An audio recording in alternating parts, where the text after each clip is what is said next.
šiandien parodysiu jums 10 kanalų, kurie gali jums uždirbti po 10 000 eurų kiekvieną mėnesį. Tai yra faceless kanalai, kas reiškia, kad jums niekada nereikės stoti prieš kamerą ar jaudintis dėl savo išvaizdos. Tai nieko nelaukia, galime eiti iškart prie pirmo kanalo. Tai pirmas kanalas, kurį peržvelgsim, yra The London Pulse. Šis kanalas yra apie Britų politiką. Jisai yra šiek tiek riski, bet jisai labai gerai yra apmokamas. Ypač jeigu, sakykime, vyksta kažkoks tai rinkiminis laikotarpis, kažkokie tais debatai, sakykime, kažkokie tai svarbus renginiai tuo metu. Tokiu atveju RPM-as pakyla iš vis kosmiškai. Tai tuo metu būna labai didelė tikimybė, kad daug galite uždirbti ir tos sumos būna didžiulės. Ir šis kanalas tikėtina taip pat uždirba visai nemažai pinigų. Sakykime, prieš 2 dienas jis surinko 42 000 peržiūrų, prieš dieną 12 000 peržiūrų, kas tikrai konvertuojasi į neblogus pinigus. Jo populiariausias vaizdo įrašas yra surinkęs 200 000 peržiūrų, kas konvertuojasi į didžiulius pinigus. Ir kai tos peržiūros visos susideda viena prie kitos, gaunasi tikrai neblogas užmokestis kiekvieną mėnesį. Tai tikrai verta dėmesio niša. Aš pats stebiu keletą tokių British Politics kanalų. Svarstau ar pradėti, nes turime komandą, bet taip pat turime įvertinti ir pačią riziką, ar apsimoka tą daryti, nes kaip ir minėjau, galima prarasti kanalą, nes ne visur ši informacija yra tiksli. Dažniausiai čia yra grynai kanalas su turiniu, kuris yra skirtas tik tais melžt peržiūras ir uždirbti pinigus. Tai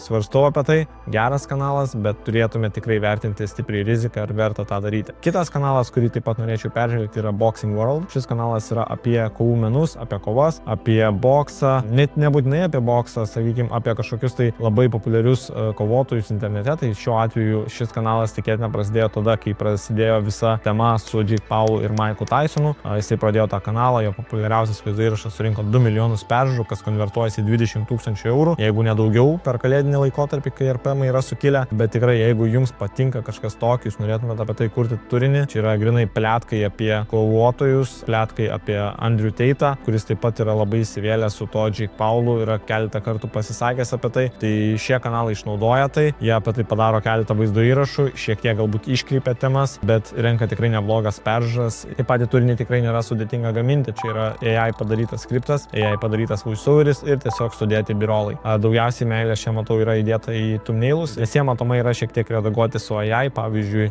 žvaigždžių veidai ir panašiai, jie tikrai yra paredaguoti naudojant dirbtinį intelektą, nes tokių mimikų įprastai neišgausi, bet tos mimikos labai traukia peržiūras. Tai jeigu tikrai turite papildomą laiko, galite atsidaryti šį kanalą, pasižiūrėti, galbūt kažką išmoksit ir galbūt atsidarysit savo tokį pat. Tai kitas kanalas, kurį norėčiau peržvelgti, yra Streamers Unloaded. Šis kanalas daro turinį apie streamerius. Jo populiariausias vaizdo įrašas turi 6 milijonus peržiūrų, kas konvertuojasi į 60, jeigu ne 70 000 eurų. Tai tikrai jisai pataikė su juo. Jisai pradėjo savo turinį kelti prieš 5 mėnesius, bet jeigu šiek tiek paskrolinsim, matom, kad jisai tiesiog mėnesį bėga vienas po kito. Jisai buvo padaręs pertraukų vaizdo įrašų, aktyviai nekelia ir jisai aktyviai pradėjo kelti turinį, išnaudodamas Johnny Somali situaciją, kai jisai buvo prisidirbęs savo Pietų Korėjai. Tai tie, kas stebi streamerius, žinot, kas vyksta jų pasaulyje, tikrai vertas dėmesio kanalas. Manau, tikrai jums pasisektų, jeigu tikrai žinot, ką darot. Patys viršeliai tikrai nėra verti dėmesio, aš manau, tikrai galit bet kuris iš jūsų padaryti ženkliai geriau. Čia grinai yra tupai padarytas greitai kanalas, kuriam pasisekė ir kuris dabar gali generuoti visai neblogas pajamas. Tai einant prie kito kanalo, šis kanalas yra susijęs su regbiu. Amerikiečiai labai aktyviai žiūri regbį. Regbis yra tikrai populiari niša Amerikoje, kuri gali uždirbti visai neblogai pinigų. Šis kanalas gal turi mažai prenumeratorių, tik 5000, bet jis uždirba labai daug pinigų. Jo populiariausias vaizdo įrašas turi 158 000 peržiūrų. Jeigu mes pasižiūrėsim naujausią, jo naujausias įkeltas prieš 2 mėnesius surinko 120 000 peržiūrų. Šito kanalo klaida yra, kad jisai kelia labai retai. Jeigu jis keltų dažniau, o tą jūs tikrai galite padaryti, jisai uždirbtų tikrai labai didžiulės sumas pastoviai. Jo klaida, kad jisai neauga nuolatos, tai tik dėl to, nes jisai nekelia dažnai vaizdo įrašų. Tai irgi taip pat vienas iš kanalų, Black Rugby, jis yra gan naujas, turi 3000 subscriberių, jisai pradėjo kelti turinį prieš 3 mėnesius, vėlgi daro didžiulės pertraukas, bet jeigu atkreipsi dėmesį, netgi prieš 13 dienų įkeltas vaizdo įrašas surinko 22 000 peržiūrų. Per visus vaizdo įrašus tiek, kiek jisai yra surinkęs peržiūrų,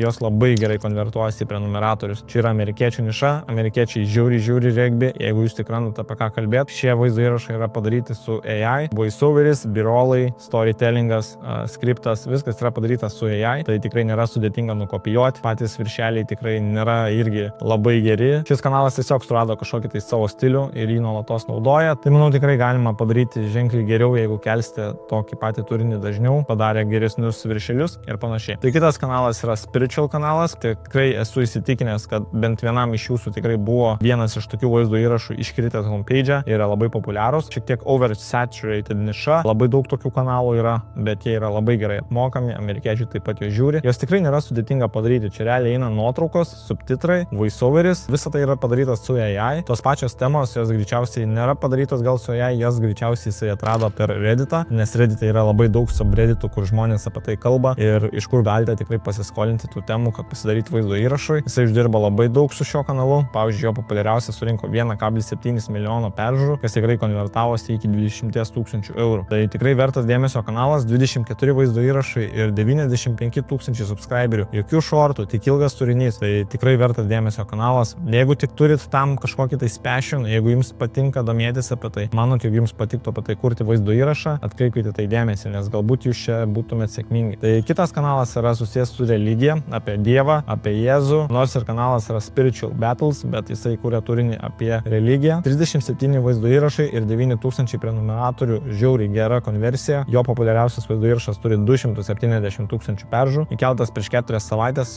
sakykime prieš mėnesį. Jo naujausi vaizdo įrašai renka visai neblogai peržiūrų. Jeigu jis įkeltų dažniau, aš tikrai nebejoju, kad jis uždirbtų daug daugiau, bet jau dabar galiu nuspėti, kad jis uždirba visai nemažas pajamas, nes šios temos žiūrovai vėlgi yra amerikiečių reklamos yra žiauriai gerai apmokamos ir tikrai verta dėmesio niša.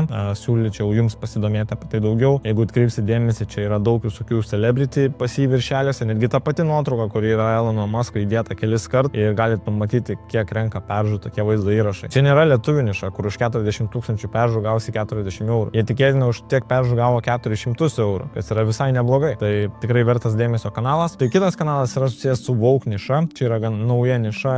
Šioje nišoje yra labai daug vietos naujiems kanalams. Žmonės labai aktyviai tai žiūri. 60 video, 58 000 subscriberių, čia yra didžiulė konversija. Jo populiariausi vaizdo įrašai surinko 1,7 milijono peržiūrų 2 kartus. Tai sakykime, prieš mėnesį ir prieš 2 pakartojo savo rekordą ir stabiliai renka didelės peržiūras. Jeigu atkreipsi dėmesį, turinys yra žiauriai lengvai padarytas. Ten vėlgi skriptas, voiceoveris, titrai ir birolai. Daug kur tiesiog nuotraukos sumestos ir kažkoks tai efektas per CapCut'ą. Bet kuris iš jūsų galite tą padaryti. Tiesiog reikia šiek tiek įdėti meilės ir laiko. Tai jeigu tik turit papildomo laiko, siūlau tikrai pasidomėti šią temą. Jis yra žiauriai galinga, tikrai gan gerai monetizuojama ir tie vaizdo įrašai nėra sudėtingai padaromi, bet jie žiauriai gerai uždirba pinigus. Sekantis kanalas yra susijęs su Horror Stories. Aš paėmiau 2 kanalus, apie kuriuos šiandien pakalbėsiu susijusius su šia tema. Tai vienas iš šių kanalų turi 7 vaizdo įrašus ir 10 000 subscriberių. Jeigu atkreipsi dėmesį, jis renka didžiulės peržiūras. Thumbnailai yra labai gerai padaryti. Atrodo labai paprasta tokius padaryti, bet jie žiauriai traukia. Tokius vaizdo įrašus nėra sunku gaminti, nes realiai jie tas temas padaro su AI. Tai jeigu ne su ChatGPT, tai jie pasiema temas iš Reddito, nes Reddit'e daug visokių yra istorijų, kurias jūs galite paversti realybę, tiesiog sugeneruodami tam tikras nuotraukas per ChatGPT arba per Midjourney ir tokiu būdu paversti bet kokį pasakojimą realybę. Tai antras kanalas, kuris būtent tą ir daro. Jis turi 200 000 subscriberių, 180 vaizdo įrašų, uždirba tikrai didžiulius pinigus ir visos šios istorijos tikrai nėra sudėtingai padarytos. Daug jo birolų yra tiesiog paprasti vaizdo įrašai paimti iš interneto, kaip pavyzdžiui, lyja laukia, prastas oras ir panašiai. Tai šio kanalo savininkas tikėtina trunka mažiau negu valandą padarant viršelį ir jisai, matau, testuoja keletą variantų. Pavyzdžiui, jisai turi vaizdo įrašai kėlęs valandos ilgumo, kas yra susijęs su 1 Hour of Rainy Alone at Night Horror Stories compilation. Tai netgi tokios kompiliacijos renka daug peržiūrų, kas reiškia dar daugiau pinigų, nes ilgesnis turinys, daugiau reklamų. Tai tikrai vertas dėmesio kanalas, manau, vienas iš geresnių, kuriuos šiandien aptarėm. Ir tai visiems, kurie domitės Faceless kanalais, rekomenduoju užsukti šį kanalą. Jisai labai geras pavyzdys, kaip galima uždirbti greit pinigus, kuriant labai lengvą turinį. Tai kitas kanalas būtų AI Stories. Paėmiau vėlgi 2 kanalus šiai temai. Čia yra grinai padaryti vaizdo įrašai su AI, apie AI. Tai pavyzdžiui, šis kanalas jisai kuria kažkokias tai įdomias istorijas, kas yra susijęs su AI. Daug kur iš jų yra nuotraukos ir jis iš tų nuotraukų padaro kažkokį tai pasakojimą ir iš tų visų AI nuotraukų pagamintų jisai padaro kaip kažkokį tai serialą.